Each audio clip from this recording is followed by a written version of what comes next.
ઘનશ્યામ મહારાજ કી જય. સર્વે ભક્તોને જય શ્રી સ્વામિનારાયણ. આજની સભામાં શ્રીમદ ભાગવતના 11મા સ્કંદની કથા આપે સાંભળી.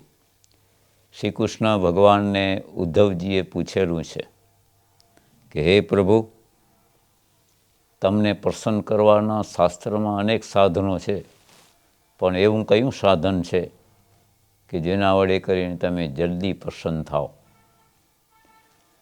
ત્યારે શ્રી કૃષ્ણ ભગવાને ઉદ્ધવજીને જવાબ આપ્યો છે કે જે મનુષ્ય આ પંચવિષયના સુખમાંથી વૈરાગ્ય પામીને મારી અનન્ય ભક્તિ જે કરે છે એના ઉપર હું રાજી થાઉં છું. કારણ કે ભગવાનને એકાંતિક ભક્ત બહુ પ્રિય છે, જેને કોઈ ભગવાન સિવાય બીજી કોઈ વાસના નથી. મહારાજે મુક્તાનંદ સ્વામીએ પણ મહારાજને પ્રશ્ન પૂછ્યો, મહારાજ એકાંતિક ભક્ત કેને કહીએ? ત્યારે શ્રીજી મહારાજે કહ્યું કે જેને કોઈ પણ પ્રકારની વાસના ન હોય અને પોતે બ્રહ્મરૂપ થઈ કરીને ભગવાનનું ભજન કરતો હોય તેને એકાંતિક ભક્ત કહીએ. તો માયિક વિષયના સુખમાંથી વૈરાગ્ય પામે, એટલે આ માયિક સુખ છે ને બધા નાશવંત છે અને એમાંથી વૈરાગ્ય કરવો જ પડે તો જ એ સુખ છૂટે. નાશવંત છે એ આપણે જાણીએ છીએ, કારણ કે બધા દુઃખ સુખ બધા માયિક સુખ બધા અહીંયા જ રહી જવાના છે. એટલે માયિક સુખનો ત્યાગ કરીને જે ભગવાનને ભજે ને એને ઉત્તમ એવું જે ભગવાનનું અક્ષરધામ તેની પ્રાપ્તિ થાય છે. શાસ્ત્રમાં 4 પ્રકારની મુક્તિ કહી છે, પણ જે એકાંતિક ભક્ત છે એ 4 પ્રકારની મુક્તિની પણ ઈચ્છા રાખતો નથી. તો શેની ઈચ્છા રાખે છે? એક ભગવાનની સેવા.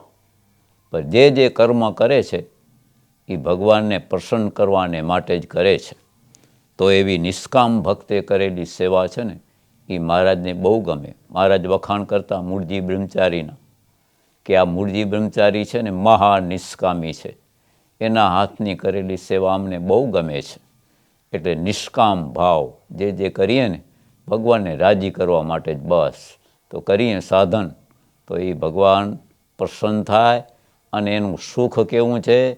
અવિનાશી ફળ. હા, ક્યારે પણ નાશ ન પામે એવું ભગવાનનું અક્ષરધામ તેની પ્રાપ્તિ. એ ભક્તો, એ પ્રાપ્તિ તો આપણા માટે સુગમ છે હો.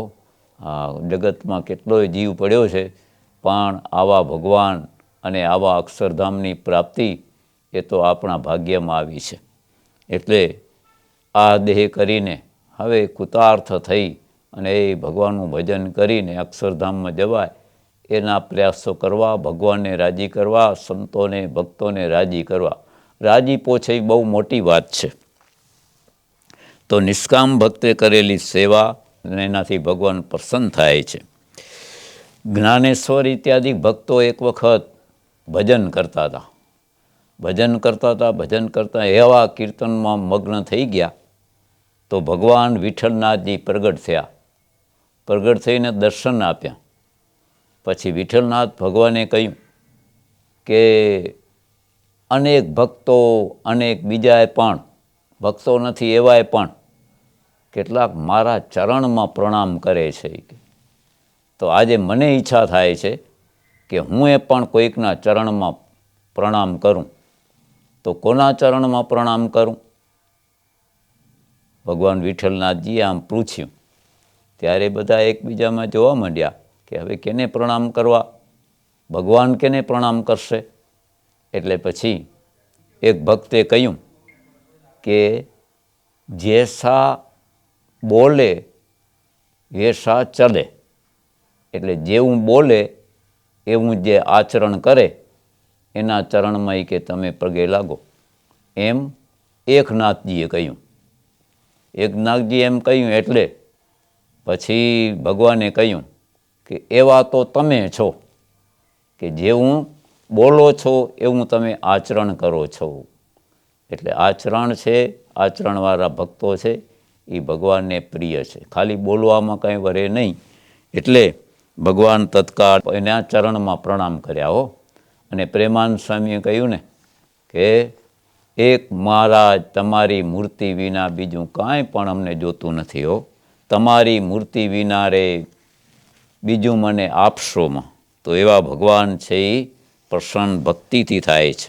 અને ભક્તિ યોગ છે ને એ બહુ મોટો યોગ છે. કારણ કે 9 પ્રકારની શાસ્ત્રમાં ભક્તિ કહેલી છે. એમાં જે 10મી ભક્તિ પ્રેમ લક્ષણા ભક્તિ, એ ભક્તિ યોગ, એનાથી ભગવાન ખૂબ રાજી થાય છે. કારિયાણીમાં વચનામતમાં પણ મહારાજે કહ્યું કે આ મનુષ્યને જે વાસના રહેલી છે, કારણ શરીરની અંદર જે વાસના રહેલી છે ને, એ વાસના કેમ નાશ પામે? તો જવાબમાં મહારાજે કહ્યું કે ભગવાનનું ધ્યાન અને ભગવાનનું વચન, આ બેનું અનુસંધાન હોય, ભગવાનનું ધ્યાન કરે અને ભગવાનનું વચન પ્રમાણે રહે, તો કારણસરની અંદર રહેલી જે વાસના છે એ બળી જાય. કારણસરની વાસના બળી ગઈ એટલે જીવાત્મા એ ચોખ્ખો થઈ ગયો, શુદ્ધ થઈ ગયો. આંબીલાનું મહારાજે દર્શન લીધું કે ખાટી આંબલીનો આંબીલો હોય, એના ઉપર છાલ એકદમ ચોટી હોય, પણ એને જો શેકવામાં આવે તો એ છાલ જુદી થઈ જાય. તેમ ભગવાનનું ધ્યાન છે ને એ શેક છે. કારણ શરીરથી અને કારણ શરીરની અંદર વાસના છે એ શેકાઈ જાય. એટલે ભગવાનનું ધ્યાન, અંગે અંગનું ધ્યાન કરવું, આખી મૂર્તિનું ધ્યાન કરવું, અંગે અંગનું ધ્યાન કરવું, જેમાં પોતાનું ચિત્ત ચોટે એ ધ્યાન કરવું. એટલે ગઢડાની અંદર જ્યારે અભય રાજાની પાસે કારિયાણીના માચા ખાચર આવ્યા ત્યારે પણ એવું ધ્યાન બતાવ્યું હો. અથ મનસી શનૈ સ્થિરત્વમાપ્તૈ ભગવતી માનુષ મૂર્તિ વાસુદેવે. આવા ભગવાનનું એક એક અંગનું ધ્યાન કરતાં કરતાં આખી મૂર્તિનું નખશિખા પર્યંત ધ્યાન કરે ને, એટલે આ કંઈક જાતના કંઈક કાળની, કયા કેટલાક જન્મની જે વાસના છે ને એ વાસના બળી જાય અને જીવાત્મા સુખ્યો થઈ જાય હો. એવા ભગવાનનું ધ્યાન કરવું. ત્યાર પછી ભગવાનનું ધ્યાન કરતાં કરતાં એ માયાની નિવૃત્તિ થાય છે. માયાની નિવૃત્તિ થાય એટલે જીવાત્મા પરમપદને પામે છે. પછી છેલ્લે પછી પુરુષોત્તમ યોગ કયો. પુરુષોત્તમ યોગની અંદર ભગવાન છે ને એ જ આ જગતના કરતા હરતા બધું ભગવાન કરે છે. ભગવાન સિવાય કોઈ મોટો નથી. અને જેટલી શ્રેષ્ઠ વસ્તુ છે એમાં એ શ્રેષ્ઠમાં શ્રેષ્ઠમાં ભગવાન કે એ મારી વિભૂતિ છે. હા, ભગવાનથી બધી શ્રેષ્ઠ વસ્તુ. જેમ હિમાલય, પર્વત ઘણા છે પણ એમાં હિમાલય, ભગવાન કહે છે કે હિમાલય હું છું. રાજાઓ ઘણા છે એમાં પણ શ્રેષ્ઠ રાજા અંબરીશ રાજા જેવા ભક્ત એવો હું છું એ કે. એમ મુનિઓ ઘણા છે પણ મુનિઓમાં શ્રેષ્ઠ મુનિ એવા હું છું. એવી રીતે આ ઋતુ છે, ઋતુમાં પણ કુસુમાકર ઋતુ, એમાં વસંત ઋતુ ભગવાન કે હું છું. ભગવાન કે વસંત ઋતુ હું છું. મહિનાઓ 12 મહિના છે, 12 મહિનામાં ભગવાન કે માર્ગશીર્ષ માગસર મહિનો છે એ હું છું. એમ અનેક વૃક્ષો અનેક છે, એમાં પીપળો છે એ ભગવાન કે હું છું. એમ ભગવાનના ભક્તને જાણવું. આ મંત્રો ઘણા છે પણ ઓમકાર મંત્ર છે એ શ્રેષ્ઠ છે. એવી રીતે ઘણું બધું, જેમાં જેટલી વસ્તુઓ છે એમાં શ્રેષ્ઠમાં શ્રેષ્ઠ, ઉત્તમમાં ઉત્તમ એ ભગવાન છે. બસ હા, ભગવાન સિવાય કોઈ ઉત્તમ નથી. મહારાજ ઓલ્યા રતોબસ્યો હતા ને ગઢપુરની અંદર, તે મહારાજ રતાબસ્યાને કહેતા, મહારાજ રાજી થઈ જતા. મહારાજ રતાબસ્યાને કહે, રતા તો અમારી પાસે કંઈક માગ. ત્યારે રતોબસ્યો કે મહારાજ મને કાંઈ જોતું નથી કે. મને તો તમે રાજી થાઓ એ જ જોઈ છું કે કાંઈ જોતું નથી. વળી થોડાક દી થાય ને વળી મહારાજ કે કાંઈક માગ તો ખરો. કે બીજા ઘણા કે ભક્તો આવે કંઈક માગે અને તું કાંઈ માગતો નથી. ત્યારે રતાબસ્યાની સમજણ કેવી છે? એવી સમજણ આપણે રાખવાની હો. રતોબસ્યો કે મહારાજ હું આ બધા ઠેકાણે જોઉં છું કે તમારાથી શ્રેષ્ઠ વસ્તુ કઈ છે. એ શ્રેષ્ઠ વસ્તુ જ્યારે દેખાશે ને ત્યારે હું કહીશ કે તમે મને આ આપો. મારા ધન્યવાદ દીધા હો કે ભગવાનને, આ રતાબસ્યાને મારા સિવાય કોઈ શ્રેષ્ઠ નથી, એવી ભક્તની સમજણ હતી. તો એવા ભગવાન છે એ જેટલું કરીએ આપણે એટલું એ બધું શ્રેષ્ઠમાં શ્રેષ્ઠ ભગવાન, બસ એના સિવાય કોઈ મોટા નથી. એવા ભગવાન પુરુષોત્તમ નારાયણ આપણે મળ્યા છે. અને એ આવા બધા આપણે કેવો સંતોએ પણ કેવો આપણે યોગ આપે છે. દર રવિવારે આપણે આ સભામાં આવી છીએ અને ભગવાનનું ભજન કરી છીએ. અને આપણા થોડુંક પણ જો સંતને વચને કરવામાં આવે ને તો મહાફળને પ્રાપ્ત કરનારું થાય છે. એટલે મહારાજ કહે છે કે મારા શ્રીજનો તેમણે ભગવાનનું ભજન કરવું, 9 પ્રકારની ભક્તિ વડે કરીને ભગવાન પ્રસન્ન થાય છે. અને ભક્તિમાં પછી જ્યારે વાસુદેવ મહાત્માની અંદર કહ્યું છે ભક્તિ યોગમાં પછી શ્રેષ્ઠ એમાં કેમ ભગવાનને કેમ પ્રસન્ન કરવા, તો કે ભગવાનની પૂજા કરવી.